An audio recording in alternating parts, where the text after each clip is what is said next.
बोलिए बालाजी महाराज की जय हो। जब भक्तों की संगत से दरबार लबालब भर जाता है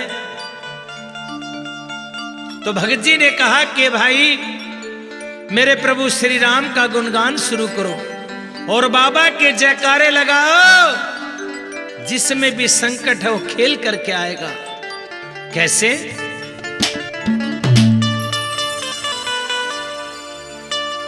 एक बैज है बाबा की बोल पेशी झूम